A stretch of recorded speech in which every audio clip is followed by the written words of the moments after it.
Bismillahir-Rahmanir-Rahim. Nahmaduhu wa nusalli ala rasulihil kareem amma ba'd. My respected brothers and elders in Islam, Assalamu alaikum wa rahmatullahi wa barakatuh.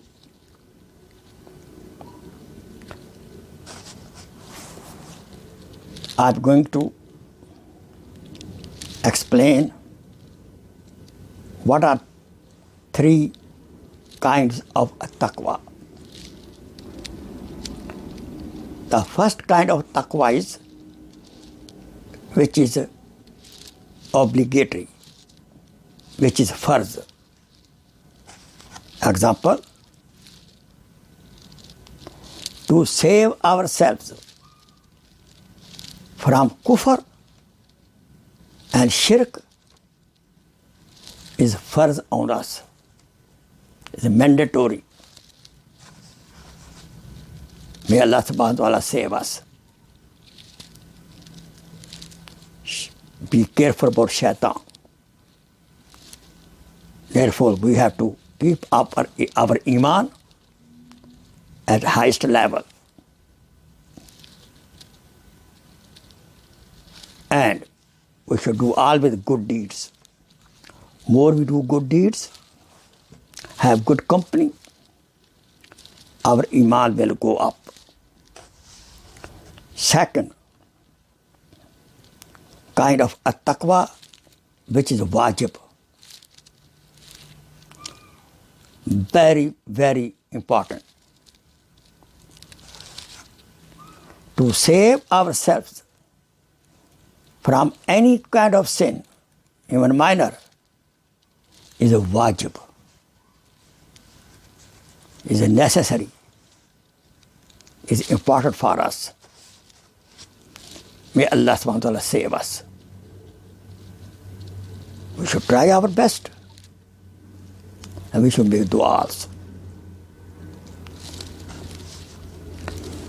Third kind of taqwa is mustahab.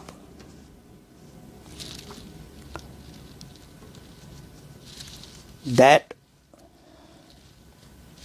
we should save ourselves from a doubtful thing, doubtful action, from idle talk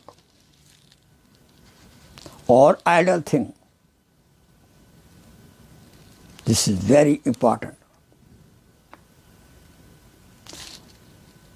So that we may not fall in the trap of sins.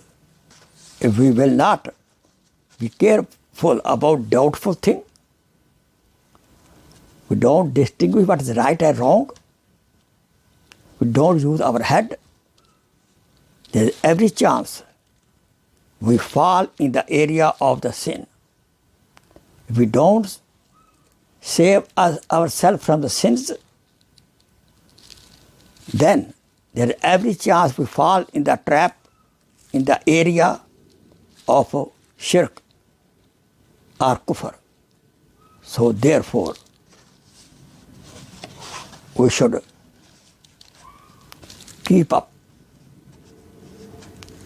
eye open about our aamal. Our aamal should be free from shirk, sins, bid'at, and doubtful thing. These are the three kinds of taqwa. May Allah subhanahu wa ta'ala make us understand and lead the life of taqwa, so Allah subhanahu wa ta'ala become happy with us, and with His mercy He bless us Jannatul Firdaus. Ameen. Assalamu alaikum wa rahmatullahi wa barakatuh.